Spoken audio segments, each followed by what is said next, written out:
皆様こんにちは。マッチアップ研究所の研究所長萌子でございます。どうですか、それっぽいですか？ありがとうございます。これコンタクトの上にメガネをしてるのでもう頭がおかしくなりそうなので一旦外します。ですね、私ねいっぱい DM いただくんですよ。いっぱい DM いただくんです。マッチアップってどうやって始めればいいんですかとか、初めてマッチアップを始めるんですけども緊張して始められませんみたいなとか、やり方がよく分かりませんとかいただくんです。皆様に言いたいことがある。聞くの私じゃない。私、ごめんなさい。なんかせっかく聞いていただいといて、こんなことを言うのは本当になんか申し訳なくて、本当に期待に応えられなくてごめんなさいって感じなんですけども、本当に聞くのは私じゃない。私は、戦歴を言わせていただきますと、まず、初めて、マッチアップを始めた時に、やり取りをした男性が、投資系、はい。第一マッチアップメッセージ相手が、まず投資系ね。ここ記憶しといて。OK ですか？次に初めて出会えた人ね、メッセージやり取りしまして、初めて出会えた人が、はい。メモしといて。ドタキャンね。OK。ちょっとどうするで、私、あれもちゃんとあります。スキューバダイビング勧誘男。どうするですか？私、2回目のデートの経験ございません。私じゃないね、どう考えても聞くの。ただし、私はそんな皆様を見捨てることはいたしません。動物叩くよね。それでですね、私は考えたんです。じゃあどうしたらいいべっつって、みんなに聞こうっつって私の視聴者様にはたくさんマッチアップの成功者様たちがいらっしゃるんです。そういう時はもうみんなに聞けだよねって言って皆様からの情報を集めてきました。ちょっとこれつけてタイトルはもう今視界がぐにゃぐにゃということで、マッチアップ初心者様またはマッチアップで今迷子の子羊さんたちに教えたいマッチアップってマッチアップについてのいろいろすごいなんか平成のオープニングでやってみました。もう皆さん本当にありがたいよね。たくさんいただいたのでジャンル分けにしときました。とりあえずいただいた内容を、確かにこれが皆様に当てはまるってことはないんですけど、こういうこともあるよっていう感じでちょっと参考になるんじゃないかなって思って。なぜなら私ね本当に分かんなくて、最初始めた時分かんなくて、これって分かんないじゃん普通始めた時さ。この人が投資なのかね、なんていうの、ただのさ、なんか喋るのうまみたいな。さ、これポイントね、これ私の実体験なんですけど、口が上手い人とかメッセージが上手い人はやっぱねなんかねあるんすよ。いやただ単に上手い人もいるよ多分。ただね、やっぱね、話しやすい人ってね、勧誘とかの可能性がマジでぐんと上がっちゃうね、やっぱ。でもむずいよね。そうしたらじゃあ話しにくい人と話せばいいんですかって。ね、むずいよね。そんなこと言われても話しにくい人は話しにくいよねってなるよね。だから私も分かってないの、解決法が。すいません。だからずっと配線してるんですね。お疲れ様だよね。ということで、もうじゃんじゃん言っていこうと思います。皆さんメモですよ。まずですね、何よりも大事、はい、プロフィールについて。はい、大事ですよ。ここメモしてください。皆さんいいですか？プロフィールがね、なんといってもマッチアップの顔ですから。中身が良くてもプロフィールがうまく書けてないと伝わりにくいっていうのがね、マッチアップの難しいところなんですね。本当にこれは私も今正解分かってません。じゃああなたが言うなって感じだよね。ごめんね。みんなのちょっと情報に頼る。そうなんだって思うのがめっちゃいっぱいあったから超勉強になりました。プロフィールは丁寧に、でも長すぎずにしていました。そう、丁寧なね、感じじゃないとちょっと遊び系かなって思われる可能性がぐんと跳ね上がります。自己紹介短い人、気軽にとか書いている人はやめてましたってことですね。これはもう相手に対してもそうですね。相手のプロフィールを見るときもそういうことですね。真剣お付き合いしたい人とかは気軽にとかは書いてないかもしれないですね。飲み友が欲しいとか、もうはい、もう遊び目的の方とかの可能性がぐんと、はい、上がるということですね。顔写真が見切れている爽やか系の男はダメ。ほぼ 100% 他人のヒロイガですっていうのがあって、これ私びっくりしたんですけど、他人のヒロイガってマジで何のメリットがあるんですかって思うんですけど、この人にだから勧誘系とかなのかな。だから明らかになんて言うんだろう。いやこれはでもね、初めてマッチアップやりだした時に見抜くのマジでむずいんですよ。わかんないから、元の基礎知識ないし。顔写真見切れてる爽やか系ダメなんだよ。私なんか今先生みたいなつもりで出てきたんですけど、ごめんなさい。私成功してないんで、一回もはい、そこだけはちょっとお見知りおきを。自分の写真載せてない男の人とプロフィールの文字が少ない人はダメ。これはもちろんそうですよね。プロフィールの文字が少ないイコール、やっぱりそんなに本気ではないのかなみたいな軽い気持ちでやっております、こちとらみたいな感じなのかなっていう可能性はとても高いと思われます。なのでメッセージが続かなかったりする確率が高いのかなと。自分がいいと思った写真がいいと思う、それで価値観がわかるから自分の載せた写真をいいと思った人とマッチングするのがいいと思う。これでも新しいって思いました。私なんか結構ギャップがある時があって、自分がこれあれ結構可愛く撮れたんじゃないって思ったやつがなんか意外とだったりとか私がちょっと見る目ないかもしれない。でも確かになんかその価値観が合う人、例えばですけど、その露出が多いのが好きな方と、なんていうんですか、露出が多いのが好きじゃない男性とかもいらっしゃるじゃないですか、お付き合いする時にね。だからなんかそういう価値観とかはめっちゃ合うかもって思いましたね。なんか服装とか特にと、あとまあメイクとか髪型とかもそうですよね。多分そこら辺で価値観もめっちゃ合うし、多分写真の撮り方とか似たような雰囲気な方がまあ集まりますよね。トイレ洗面所での自撮りの写真トップ画はほぼ地雷。これね、私知らないんですよ、なんでか。私トイレ洗面所での自撮りの人を選んだことがなくて、いいねしたことがなくて、なんで選んだことないんだろう、わかんないですけど、でも確かに私も選ばないですね。どういう地雷かはちょっとごめんなさい、わかんないです。でも私も選ばないですね。なんでだろう、なんか怪しいんですよね。なんか既婚者感めっちゃ出てんですよねなんでだろう、わかんないけど、わかんないです。これはもうわかんないです。私調べはカフェ巡り趣味の男はやばいです。あと固め界隈、寂しいとかひらがなばっかはダメこれダメですね。固め界隈ってね、私何って思ったんですけど最初、こういうことなんか多分こういうことですよね。こういうことですよね多分、みたいな的なことですよね。多分それはちょっとダメっていうか、ちょっと怖いですね普通に。まあ固め界隈がそのタイプの方だとちょっと難しくなってくるんですけども、両目が出てる人が基本的には良いと思います。カフェ巡り趣味の男はやばいですわ、私マジで初めて知りましたカフェ巡り趣味の男の人いないか。私カフェ巡りめっちゃ好きだからさ、その相手がカフェ巡り好きだと超嬉しいんだけど無理か無理か。確かにカフェ巡りの人と、その趣味カフェ巡りの人とそのメッセージうまくいったこともないし、会ったこともない確かにね。まあごめんなさいね、本当にカフェ巡り好きな男性いらっしゃったら、こういう人が多いよっていう話だと思ってください。自撮り写真加工アプリでの写真の男は外れが多い。たどり写真の人が安心。わかります、めちゃくちゃわかります。マジでたどり写真でさ、なんかいい感じに撮れる人いいよね。たどりってむずいよね。たどりってさ、まああんまり多分ダンサーと撮ってもらう時もないんだろうけど、バリバリ加工っていう人はちょっと、そうですね、はい、ちょっとなんか地雷、なんつうんですかね、なんかはい、そうですね、そういう可能性高しくんですね。とにかくプロフィールなどをしっかり見て、自分が興味なくてもこちらから質問する。受け身はダメ。あ、刺さります、私。そうですね、受け身はダメかもしれない。ダメかもしれないですね。双方がうまいくわい、こうラリーの協力プレイがめちゃくちゃ確かに大事だと私も思います。とか、あとこれ、私はだから例えば私はカフェ巡りする男性、あ、いいじゃんカフェ巡り趣味合うとか思っても、意外とそれがあんま良くなかったりとかしたりするから、もう経験するしかなくないとか思っちゃったりとかして。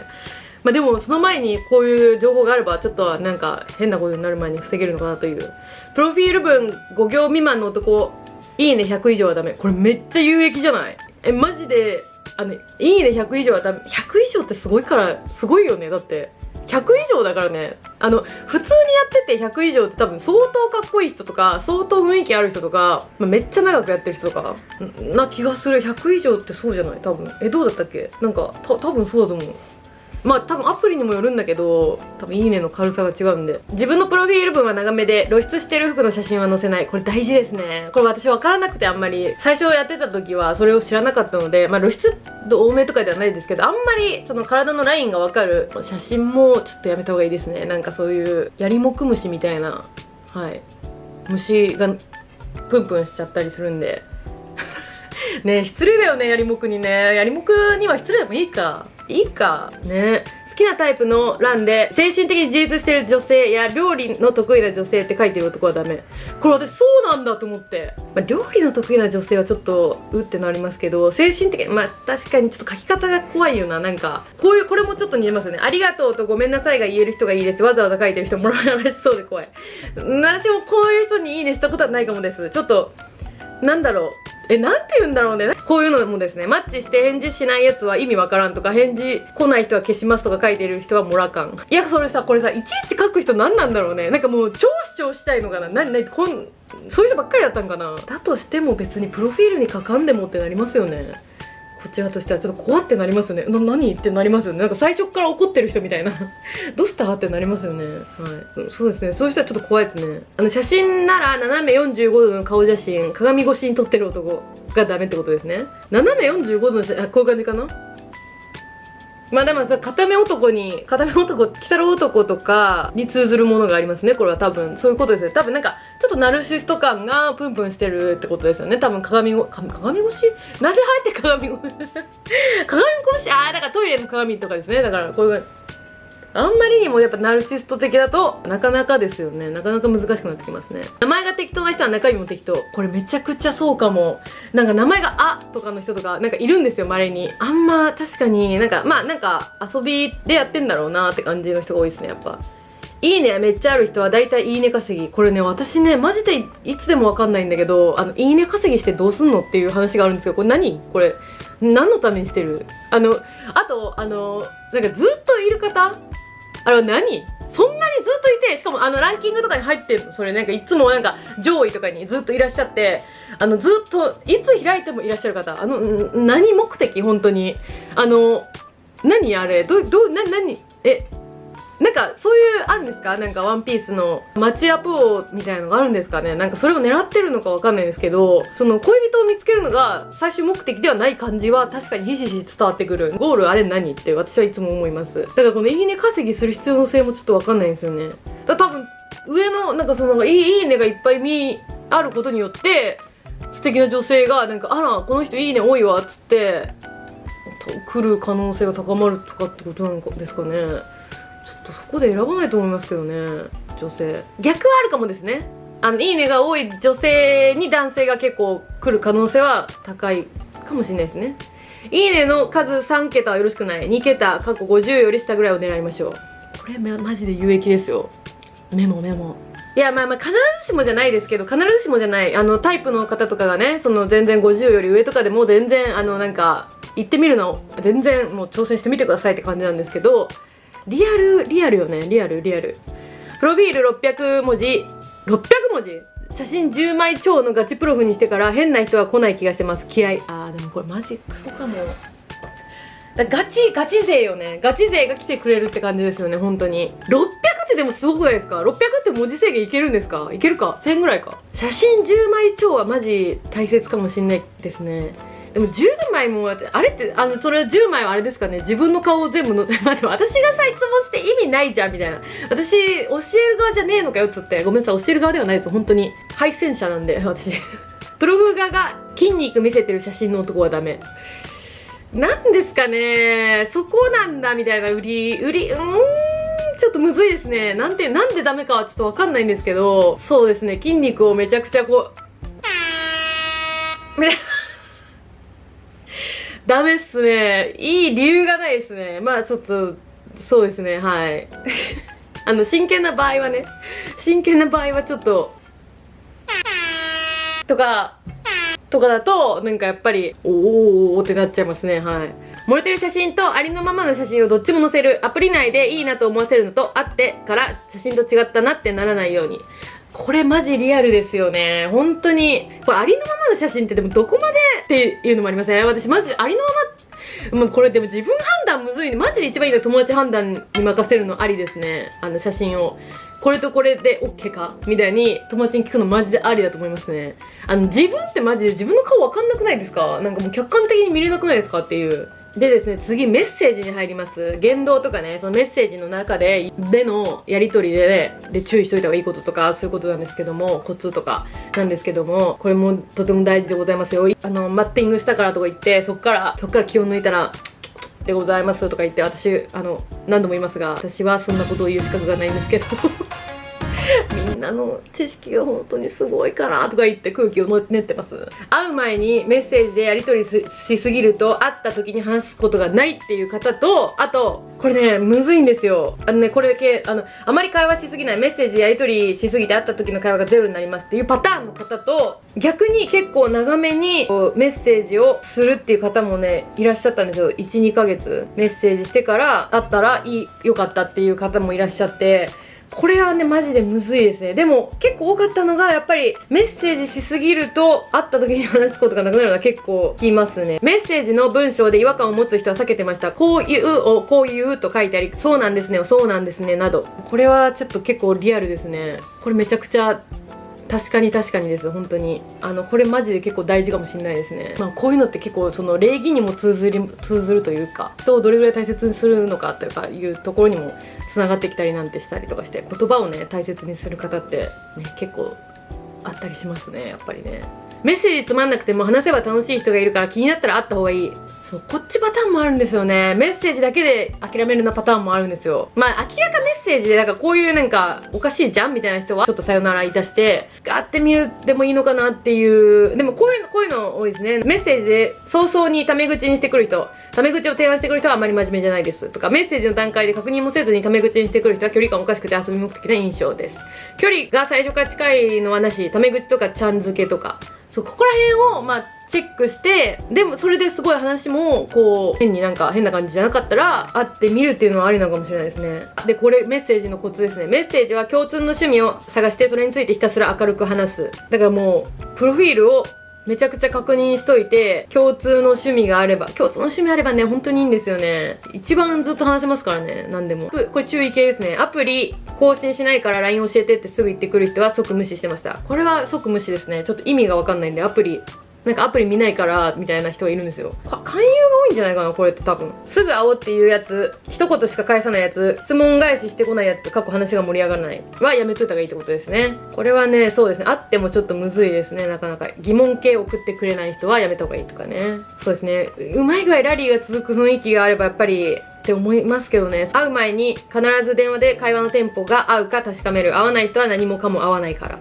これ結構ね私電話めっちゃ苦手人間でほんとハードル高いんですけど、でもこれはめちゃくちゃよく聞きます。電話で一回会う前にお互いちょっと雰囲気見といた方がいいよっていうのはめちゃくちゃ聞きます。とにかく面倒でもたくさんの人に連絡する。少しでも嫌になったらブロック。数日経つといい人が残る。たくさんの人に連絡する。マジでみんなすごいよな本当に。あと地味にこの絵文字使う人トラウマですっていうのありますね。私この絵文字結構好きなんですけど、でも確かに男性で相手から使われるとなんかおってなる気持ちも確かにあります。最近の流れと違うけどすぐに会わない。 1,2 ヶ月メッセージ続けられる人で外れに当たったことない。これはすごいですよ。 1,2 ヶ月メッセージ続けられるのはマジですごい。これはどうやって続けるんでしょうか。もし例えば相手が会いませんかってなったら 1,2 ヶ月でももうちょっとちょっと微妙ですみたいな感じで言うのかな。ごめんなさいね私が聞きたいんですけどもみたいな。いやでも 1,2 ヶ月メッセージ続けられる人はそれは確かに外れはないと思います。確かに大学が理系だった男性は名前で検索すると論文が出てくることがあるから身元確認できていい。これはちょっと上級編ですね。これはすごいです。これはちょっと私はやったことないですね。これはでもフルネームで登録してる人って少なくないですか。結構いるのかな。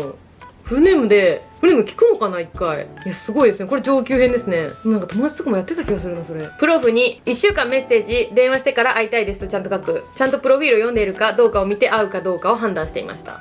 私は人にポンポン会う度胸がなかったのでメッセージでめちゃくちゃ激戦しました。プロフの印象、趣味、メッセージで話した時のノリ、かなり近い人と知り合いました。それには自分も結構素のノリを出すことが大事かなと思いました。あんまり無難な感じだと埋もれるかなと思ったので、これかなりおすすめです。この相手と現在婚約中です。おめでとうございます。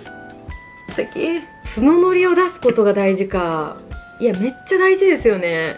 なんかね可愛い子ぶりたくなるよね。なんかいい子ぶりたくなりますよね。素のノリか。だからさこれやっぱ自分で書いといた方がいいんですよね多分。本当にこうしてほしいっていうのは。だから私だったらちゃんと電話は苦手ですとか1週間メッセージしてから電話したいですとかちゃんと意思表示するの大事ですよねやっぱ。なるほどな。ね私がね勉強してるんですよね基本的にね。私も一緒に勉強していこうということで。デートについて私だけなのかドタキャン率が高いので会えない前提で適当に行く気持ちが大事ってことですよね。あなただけじゃないです。ここにもいらっしゃいます。いやマジでこれはマジで心構えとしてめっちゃ大事だと思います。これいなくてもこの後一人でもカフェ行こうみたいな気持ちで行くのが最初は大事かもしれないですね。めっちゃへこむんでいない時来ない時、はい、へこまないでって思うので、どっかなんか買い物ついででも行くかみたいな気持ちが最初いいかもしれないですね。とりあえず初デートは無難にカフェやランチに流れるようにメッセージ、これはそうですね。夜は基本やめた方がいいと思いますね。飲みとかね。初デートで会話してくれるか、私が質問してばかりで質問返してくれなくて質疑応答になりがち。はい、これはい私です。私です。インタビュアーです。私インタビュアーで有名な萌子でございます。でも私は基本的にごめんなさい、私がちょっと今出しゃばって話し出してるんですけど、私は基本的に喋らない時間作りますね。喋らない時間っていうか、なんて言うんだろう、インタビュアーになってるな私って思った時は、私がちょっと勝手に頑張ってる可能性あるんで、ちょっとはい落ち着きますね。ちょっと空間空けますね、やり取りの間に。付き合う前のデートでは水族館に行くべき、生き物への接し方とか人混み体制とかで人が出る、これすごくないですか？多分初回初めてじゃないと思うんですよ。多分何回か目でってことですよね、付き合う前に。これすごい、生き物への接し方とか人混み体制やばくないですか？ディズニーとかはちょっときついじゃないですか、いきなりディズニーは。だからマジで水族館確かにいいと思う。なんだったら1時間とかちょっとぐらいで多分水族館って回れると思うんで、1時間2時間ぐらいでめちゃくちゃいいと思います。初デートから距離感近すぎる男はやめときなさい。不慣れだとキュンとするけど過去経験者は語る。わかるんですよね。わかるんですよね。ですよね。初デートは一緒にいて楽しいか、自然体でいられるか。私は初回でいいなと思った人と結婚した。やっぱそうなんだ。最初でやっぱり結構最初大事ですよね。自然体でいられるかってめっちゃ大事じゃないですか。初デートで自然体でいられるってすごくないですか？まあそこまでね、メッセージのねやり取りとかもあるかもしれないですけど、スポーツのデート抵抗ないなら 2,3 回のデートでスポッチャ行くと楽しいし、男性からの受けもいい。これ私びっくりしたんですけど、びっくりしたっていうかそうなんだって思ったんですけど、私めちゃくちゃスポーツ苦手なんで、もうとんでもないことになりますね。スポッチャ行ったら多分私はもうこういう感じになってますね、多分常にはいなんで、多分私はちょっと無理なんですけど、スポッチャは単純に疲れるしどうなんですかね、30代の後半の男性とかなんか疲れてそうなんですけど、休日どうですか？でも確かにスポーツ付き合える女性ってなんやかんやいいですよね。やっぱ観戦とかもね、野球観戦とか試合観戦とかやる方じゃなくてもね、やっぱいいってなる人はやっぱ多いですよね、やっぱね。ピンとこなくても嫌なところがなければ会ってみるといいかも。確かにね、先ほども聞きましたけども、ね、会ってみると意外といいみたいなことはなきにしもあるですからね、本当にね。いいねについてのコツなんですけど、はい、すいません、順番がミスりました。自分がいいねをした人よりもいいねが来た人との方がうまくいくよ。今の旦那がそう。いや、これガチで、それはそう、絶対そう。これ感覚編なんですけど、何ですかって感じだと思うんですけど、これはね、これ結構私結構大事かもしれない、一番大事かもしれないということなんですけども、直感を大事にすること。なんかいい、なんか良くないは大体当たります。何か焦ってその人怪しい、少しでも違和感を感じたらやめた方がいい。自分を信じろ。違和感あったら絶対我慢せずにさよならする。相手の言動でもやっとした時は自分の身の回りの人を思い出して判断する。ありがとうございます。すごい丁寧にこれに関して分かりにくかったので訂正させてください。プロフィールなりメッセージなり相手の言動に違和感を感じた時に、でもあったら違うかも、打ち解けたら違うかもと可能性を残し続けず、身近にいる素敵な人、過去大好きな友人や落ち着く職場の人等が同じことをしてたら私はどう思うを判断基準にする。可能性を全部拾おうとしすぎてたくさんの人とやり取りしてキャパオーバーになったり、自分の気持ちが分からなくなったりするのがマシになりました。恋愛で悩むことも多くていつも動画楽しく見てます。萌子さん大好きです。ありがとうございます。ラブっていうことです。これはめちゃくちゃ本当にその通りだと思います。なんか可能性残したくなっちゃうんですよね。なんか自分で言い訳を探しちゃうみたいなのはマジであるけど、やっぱ違和感を見逃すんじゃねえぞっていう先輩方からのありがたきアドバイスですね。これは本当にそうだと思います。これはで最後にですけども、危険系、これはちょっと心に留めておいてっていうのは、こう私わかんないんですけど LINE 以外のマイナーな連絡アプリを相手が使っていた時は危ないよってことで、浮気か既婚者の可能性が高いってことで、どんなアプリって思ったんですけど、確かにそもそも LINE とかにすぐつなげようとしてくる人はちょっとなんか怪しいですね、だいぶ。私最初でメッセージした人がそれで、はい、投資でしたね。はい、きっちり投資ですよね。はい、あと変な日本語の方はね、はい、そもそもなんかどっかの国、他の国の方ですね。それをなんか翻訳ツール使ってやってますね。スポーツ一緒にやりませんか系は大体マルチ。これそうなんだっつって、私スポーツ大の苦手だからさ、スポーツ一緒にやりませんか系と出会ったことなくて、でもこういうこともあるみたいなので気をつけてください。東京なら新宿待ち合わせ指定はホスト率激高でした。そうなんだっちゅって、待ち合わせ場所とかでも結構わかることもあるかもしれないですね。ちょっとどうでしたでしょうか。本当にさ、私から言えることはあんまりないんですけど私の実体験から言うと、まあ口がうまい人とかメッセージが異常に超楽しくポンポコポンポコ返せちゃう人、超慣れてる人はまあ気をつけろっていうくらいですかね。大体まあプロだよっていうはい、なんか騙しのプロだよみたいな感じですね。はい。あとなんだろう、あとはあんま体型とか外見ばっかりめっちゃ言ってくる人はちょっとやめた方がいいかなって私は勝手に思ってますね。なんかなんだろう、私めちゃくちゃあったのが、今よりもうちょっと体重が重かった時に、自分ぽっちゃりめっちゃ好きでみたいな、私別にぽっちゃりって言われるのが嫌なんじゃなくて、なんかそこで惹かれ、なんかそこでなんて言うんですかね、この感覚なんだろう、なんか私それがあんまり苦手で、あ、そこしか見てなくねこの人みたいななんか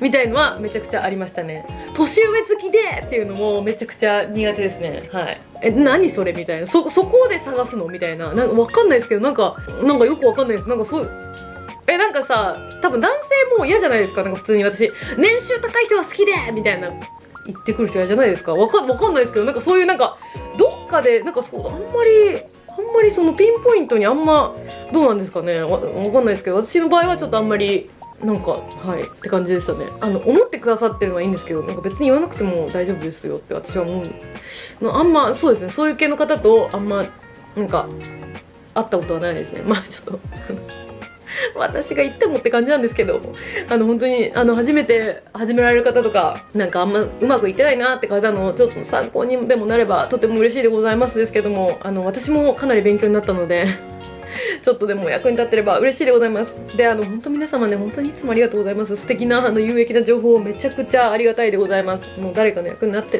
ってればハッピーでございますということで、皆様素敵なマッチングアプリライフを過ごされてください。